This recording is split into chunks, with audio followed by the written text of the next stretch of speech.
룻기 1장 15절에서 18절입니다. 같이 읽겠습니다. 나오미가 또 이르되 내 동서는 그의 백성과 그의 신들에게로 돌아가나니 너도 너의 동서를 따라 돌아가라 하니 룻이 이르되 내게 어머니를 떠나며 어머니를 따르지 말고 돌아가라 강권하지 마옵소서. 어머니께서 가시는 곳에 나도 가고 어머니께서 머무시는 곳에서 나도 머물겠나이다. 어머니의 백성이 나의 백성이 되고 어머니의 하나님이 나의 하나님이 되시리니 어머니께서 죽으시는 곳에서 나도 죽어 거기 묻힐 것이라. 만일 내가 죽는 일 외에 어머니를 떠나면 여호와께서 내게 벌을 내리시고 더 내리시기를 원하나이다 하는지라. 나오미가 룻이 자기와 함께 가기로 굳게 결심함을 보고 그에게 말하기를 그치니라. 아멘. 이 본문에서는 끝까지 포기하지 않고 룻을 돌려보내려고 하는 나오미와 끝까지 돌아가지 않으려고 하는 룻 사이에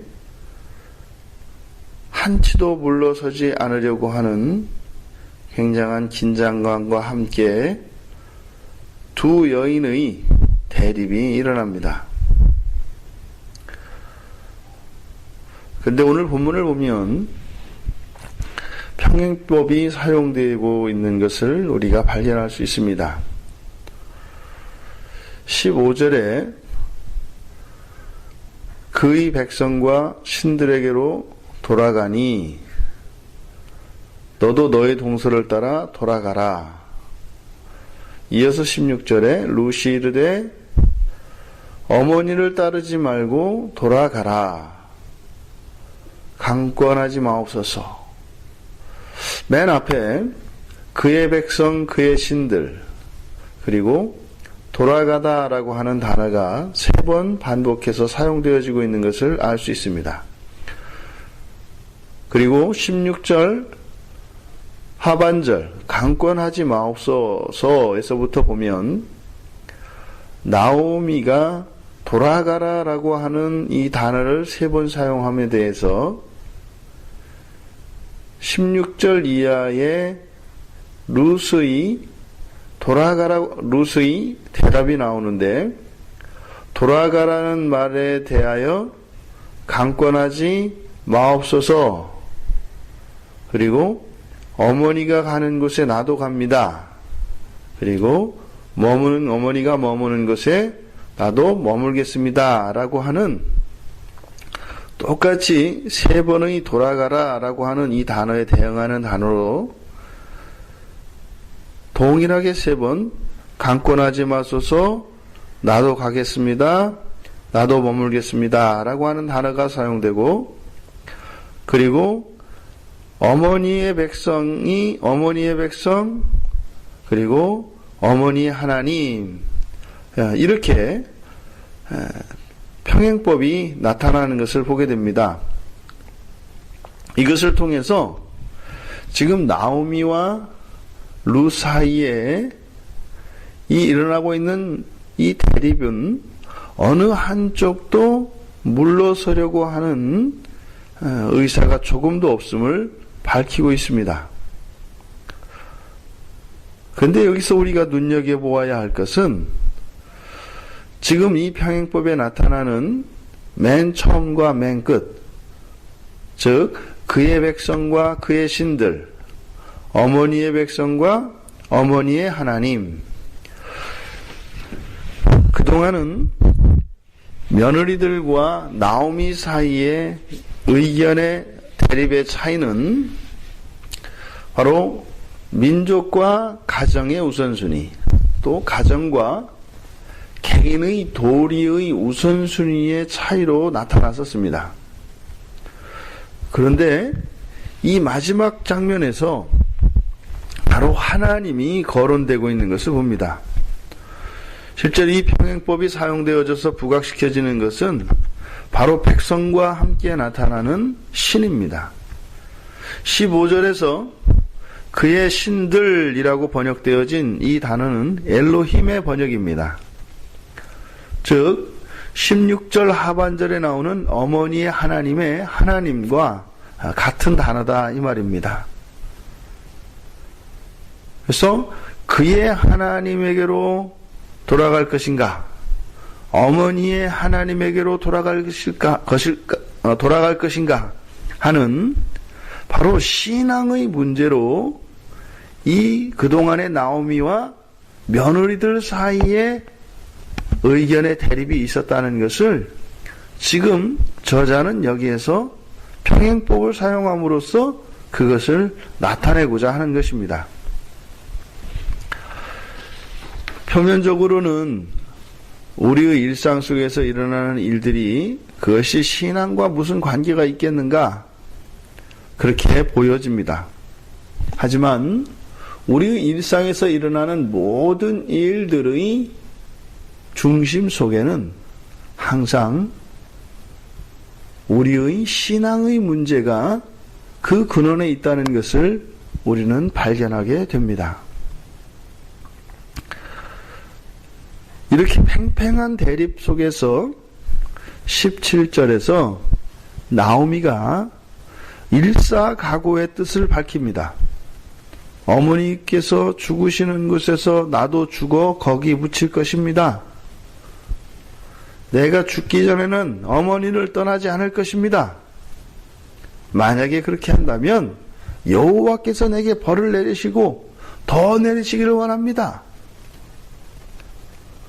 이에 대해서 18절에 나오미가 굳게 결심한 룻을 보고 더 이상 말하기를 그쳤다라고 이야기를 합니다.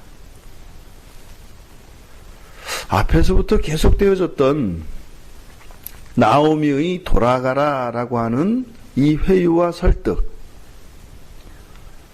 17절의 룻의 일사각오의 결심으로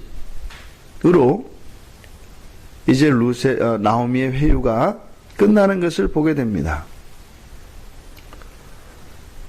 우리가 우리의 신앙을 지킬 때 교회 밖에서 우리를 오라 하는 경우도 있습니다. 하지만 우리가 그동안 나오미와 며느리 사이에 일어났던 이러한 긴장과 대립을 통해서 이 나오미가 하였던 일들은 마치 교회 안에서 세상으로 돌아가라 하는 것과 다르지 않은 상황입니다. 며느리 가운 중 한 사람이었던 오르바는 결국 그 회유와 설득에 넘어가서 세상으로 돌아갑니다. 바로 이방의 땅이 세상으로 비유되어 줄 수 있지 않겠습니까? 하지만 룻은 오히려 그러한 회유에 대하여 단호함으로 굳은 결심으로 일사각오의 정신으로 자신의 신앙을 지킬 것을 선언하였습니다. 그랬을 때 바로 그 신앙을 흔들기 위하여 있었던 이러한 갈등과 이러한 삶의 어려움의 문제가 해결되어지고 있는 것을 보게 됩니다. 이 대화를 통해서 이 둘 사이, 나오미와 룻 사이에 있었던 것이 신앙의 문제였다는 것을 우리는 17절에 룻의 고백 가운데 여호와라고 하는 하나님의 성호를 거론하는 데에서 우리는 분명하게 확인할 수 있습니다. 15절과 16절에서는 엘로힘이라고 하는 일반 명사인 엘로힘이 사용되어집니다. 그런데 17절에서 룻은 바로 언약의 하나님이신 여호와, 천지를 창조하신 여호와, 우리의 예배를 홀로 받으실 바로 그 거룩한 이름 여호와를 거론합니다. 룻의 중심에는 개인의 도리가 또 가정을 세우고 민족을 살리고 하는 이 세상에서의 삶의 문제가 아니라 바로 여호와 하나님에 대한 신앙의 문제였던 것을 우리가 발견할 수 있습니다. 어쩌면 시어머니인 나오미보다 오히려 며느리인 룻의 신앙이 오히려 훨씬 더 크고 깊고 오히려 언약에 더 매여 있는 것 같은 그런 모습이 이 본문 안에 나타납니다. 어쩌면 이제 룻에게는 더 이상 이러한 신앙을 흔드는 시험이 있지 않을 것입니다. 이것이 우리에게 우리의 삶 속에 찾아오는 환난과 고난의 바닥이라고 할 수 있겠습니다. 이제 이후로